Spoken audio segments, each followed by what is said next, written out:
Friends, അപ്പോൾ നമ്മുടെ ഏതറിന്റെ brake pad മാറിയപ്പോൾ എനിക്ക് എത്ര രൂപ ചെലവ് വന്നു, നമ്മൾ എത്ര കിലോമീറ്റർ ആണ് മാറിയത് എന്നൊക്കെയാണ് നമ്മൾ ഈ വീഡിയോയിൽ പറയാൻ പോകുന്നത്. ആദ്യം നമുക്ക് ബ്രേക്ക് പാഡ് മാറുന്ന ഒരു വീഡിയോ തന്നെ നമുക്ക് കാണാം.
ഫ്രണ്ട്സ്, അപ്പോൾ നമ്മുടെ ഏതറിന്റെ ബ്രേക്ക് പാഡ് മാറേണ്ടി വന്നത് 16,854 കിലോമീറ്റർ ആയപ്പോഴാണ് മാറേണ്ടി വന്നത്. 15,000 കിലോമീറ്റർ തന്നെ മാറ്റാൻ ശ്രമിക്കുക. കാരണം എന്റേത് ഞാൻ കുറച്ച് താമസിച്ചാണ് മാറിയത്. കാരണം 15,000 കിലോമീറ്റർ കഴിഞ്ഞപ്പോൾ തന്നെ എന്റെ ബ്രേക്ക് പാഡ് തേഞ്ഞു കഴിഞ്ഞാൽ ആ ഡിസ്ക് ചെറുതായിട്ടൊന്ന് സ്ക്രാച്ച് ആവുന്ന ഒരു ശബ്ദം, നമുക്ക് മെറ്റലും ഉരയ്ക്കുന്ന ഒരു ശബ്ദം ഉണ്ടാവും.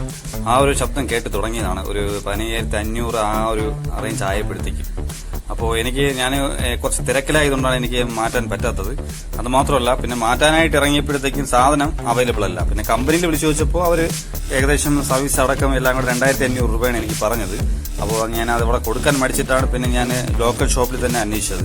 അപ്പോൾ ലോക്കൽ ഷോപ്പിൽ അന്വേഷിച്ചപ്പോഴത്തേക്കും സാധനം എനിക്ക് ഒരാഴ്ച കഴിഞ്ഞിട്ടാണ് കിട്ടിയത്.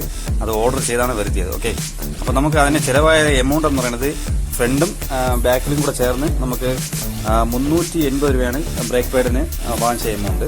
അതുപോലെ 150 രൂപ ഇൻസ്റ്റാൾ ചെയ്യാനായിട്ട് എൻ്റെ വർക്ക്ഷോപ്പിൽ അവർക്ക് കൊടുക്കേണ്ടി വന്നത് 150 രൂപ. അങ്ങനെ ടോട്ടലി എനിക്ക് ചിലവായത് 530 രൂപയാണ് കേട്ടോ. അപ്പോൾ ഞാൻ അതിൻ്റെ ബ്രേക്ക് ഷൂ ഞാനൊന്ന് കാണിച്ചു തരാം.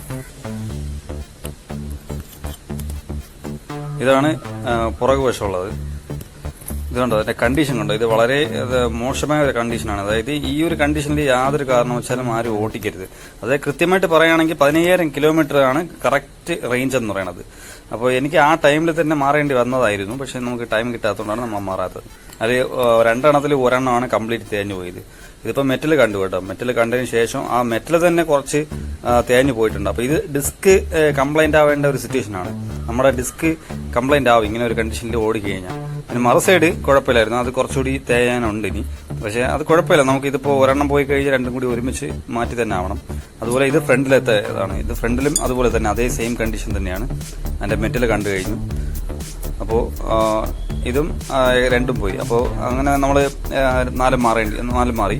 ഒരു കുഴപ്പമില്ല, നമുക്കിപ്പോൾ പക്ക കണ്ടീഷനാണ്. പക്ഷേ ഇനി നമുക്ക് ഇതുപോലെ 15,000 കിലോമീറ്റർ വരെ ഇനി ഓടോ ഇല്ലെന്ന് ഇനി ഓടിച്ചു നോക്കിയാലേ അറിയാൻ പറ്റുള്ളൂ. കാരണം ഡിസ്ക് ചിലപ്പോൾ തേഞ്ഞു കഴിഞ്ഞാൽ ചിലപ്പോൾ ഇത്രയും കിലോമീറ്റർ നമുക്ക് ഓടി കിട്ടുമെന്ന് പറയാൻ പറ്റില്ല. ഡിസ്ക് ചിലപ്പോൾ കംപ്ലൈന്റ് ആണെങ്കിൽ. കാരണം ഈ ഒരു കണ്ടീഷനിൽ ഓടിയതുകൊണ്ട് നമുക്ക് ഡിസ്കിന്റെ കണ്ടീഷൻ ഒന്നും ഉറപ്പ് പറയാൻ പറ്റത്തില്ല.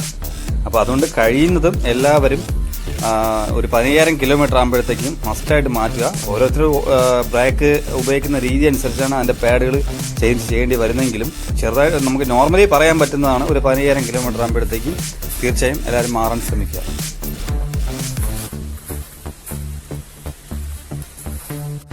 അതുപോലെ പാഡ് വന്നിട്ട് ജെന്യൂൻ സ്പെയറുമുണ്ട്, അതുപോലെ ലോക്കലുമുണ്ട്. അപ്പോൾ നമുക്ക് ലോക്കൽ ഷോപ്പിൽ മേടിച്ചത് കൊണ്ട് അതിന്റെ ജെന്യൂൻ സ്പെയർ കിട്ടാൻ വളരെ ബുദ്ധിമുട്ടാണ്. അപ്പോൾ ഇത് ജെന്യൂൻ സ്പെയർ ആണെന്ന് എനിക്ക് തോന്നുന്നില്ല. കാരണം ഞാൻ പറഞ്ഞല്ലോ 380 രൂപയാണ് 2 സെറ്റ് ഫ്രണ്ടും ബാക്കും ചേർന്ന്. 190 രൂപയാണ് ഒരെണ്ണത്തിന്റെ വില വരുന്നത് ഒരു വീലിന്റെ.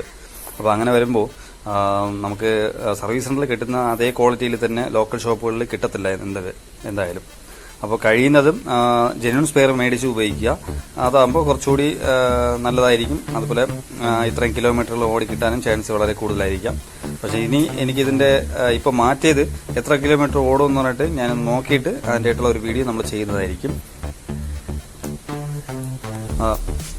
പാഡിൽ തന്നെ ഒരുപാട് സീരിയൽ നമ്പറും കാര്യങ്ങളൊക്കെ ഇതിനകത്ത് കൊടുത്തിട്ടുണ്ട്. ഇത് പഴയ പാഡാണ്.